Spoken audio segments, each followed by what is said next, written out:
राजस्थान विश्वविद्यालय की commerce faculty में बीकॉम पार्ट थर्ड के पेपर सेकंड के लिए विज्ञापन के प्रकारों का आज अंतिम भाग विचार विमर्श हेतु लिया जा रहा है।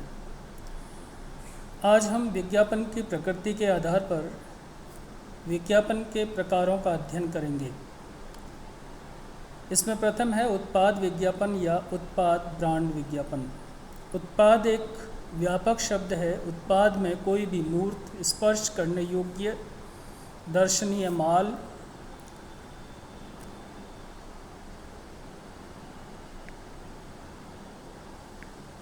अमूर्त सेवा अथवा विचार सम्मिलित है। उत्पाद विज्ञापन से तात्पर्य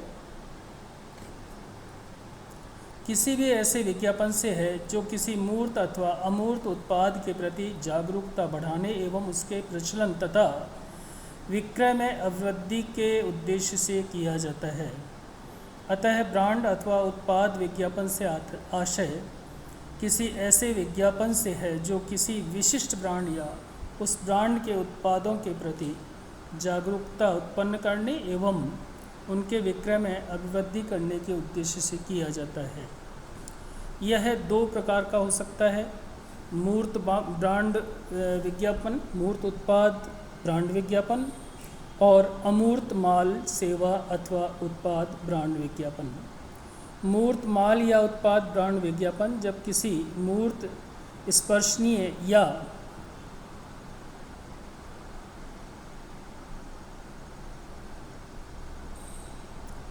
दर्शनीय माल के ब्रांड का विज्ञापन किया जाता है तो उसे मूर्त उत्पाद ब्रांड विज्ञापन कहते हैं। सेवा या सेवा ब्रांड विज्ञापन एक ऐसा उत्पाद जो मूर्त या भौतिक रूप में विद्यमान नहीं होता, इन्हें देखा या छुआ नहीं जा सकता, केवल अनुभव किया जा सकता है। इन सभी के संबंध में किया जाने वाला विज्ञापन सेवा विज्ञापन की श्रेणी में आता है। माल और विज्ञापन, माल तथा सेवा विज्ञापन में हम अंतर मूर्त रूप में, मुख्य रूप में इन आधारों पर देख सकते हैं। दोनों की परिभाषा में अंतर है। मूर्त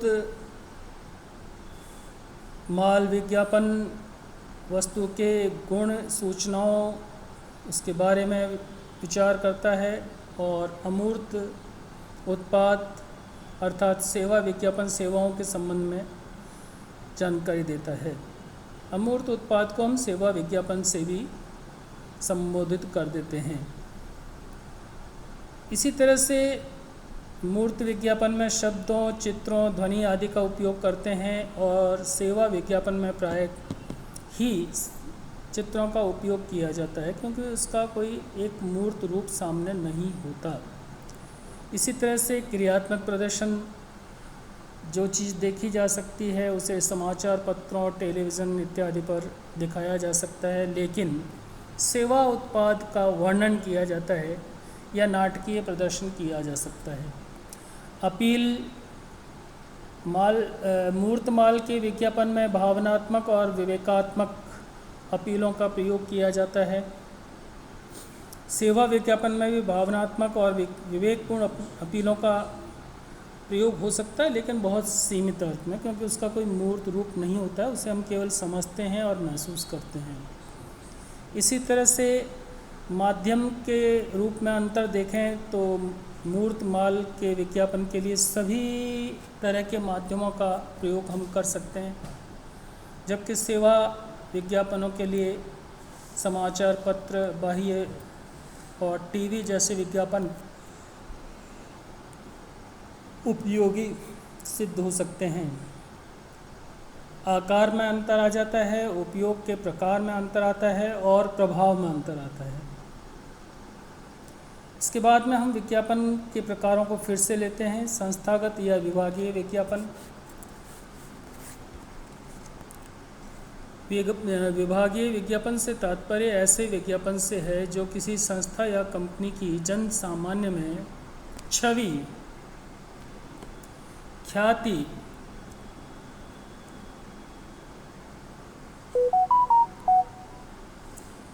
प्रतिष्ठा या लोकप्रियता उत्पन्न करने और उसमें अभिव्यक्त करने या उसे बनाए रखने हेतु किया जाता है। ऐसे विज्ञापन सामान्यतः बड़ी संस्थाओं या व्यावसायिक घरानों के द्वारा किए जाते हैं। छोटे एवं मध्यम आकार की संस्थाएं ऐसे विज्ञापनों का व्यवहार वहन नहीं कर सकती। तीसरा है विचार विज्ञापन।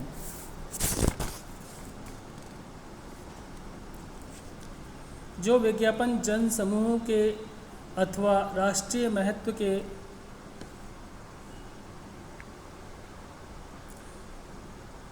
विषयों से संबंधित विचारों को प्रभावित एवं परिवर्तित करने के उद्देश्य से किए जाते हैं, विचार विज्ञापन कहलाते हैं। ऐसे विज्ञापन सामान्यतः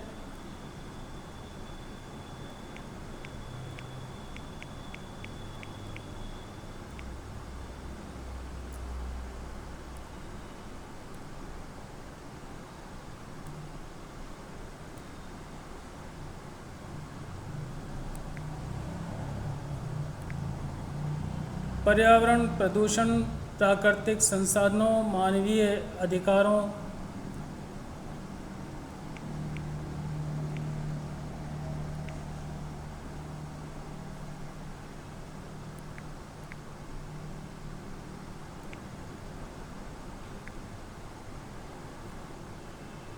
इत्यादि विषयों पर देश के लोगों को चर्चा करने, विचार मंथन करने और समय की आवश्यकता के अनुसार उनमें परिवर्तन करने के उद्देश्य से किए जाते हैं। छठा मुख्य बिंदु आता है या प्रकार आता है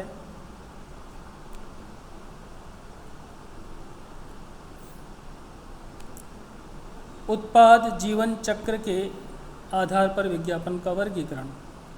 ये निम्न प्रकार के हो सकते हैं। अग्रगामी विज्ञापन, ऐसे विज्ञापन जो किसी नए उत्पाद की मांग उत्पन्न करने हेतु किए जाते हैं और नए उत्पाद को बाजार में प्रस्तुत करने के लिए, इसे टिकाए रखने के लिए किए जाते हैं। इसमें नवीन उत्पाद के प्रति संभावित ग्राहकों, चाहे वे उपभोक्ता हों या मध्यस्थ व्यापारी हों, उनके मन मस्तिष्क में उत्पाद के प्रति सकारात्मक भावना उत्पन्न करने का उद्देश्य होता है। दूसरे हैं पोषक विज्ञापन।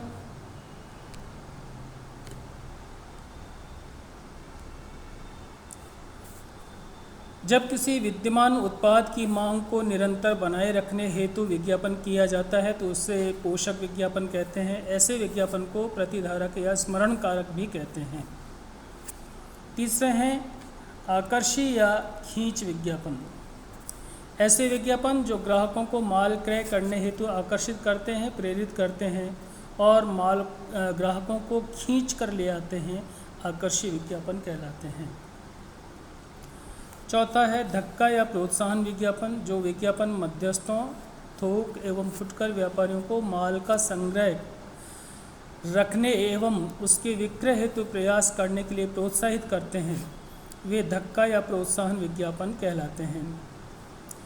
ऐसे विज्ञापन से निर्माता अपने माल को बाजार की ओर धकेलने का कार्य करता है। और अंतिम है इसमें प्रतिस्पर्धी विज्ञापन।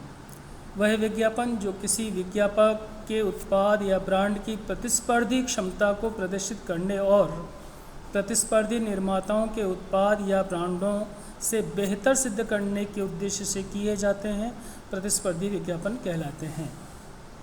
ऐसे विज्ञापन विज्ञापक के उत्पाद या ब्रांड को प्रतिस्पर्धा का सामना करने में मजबूत स्थिति प्रदान करते हैं।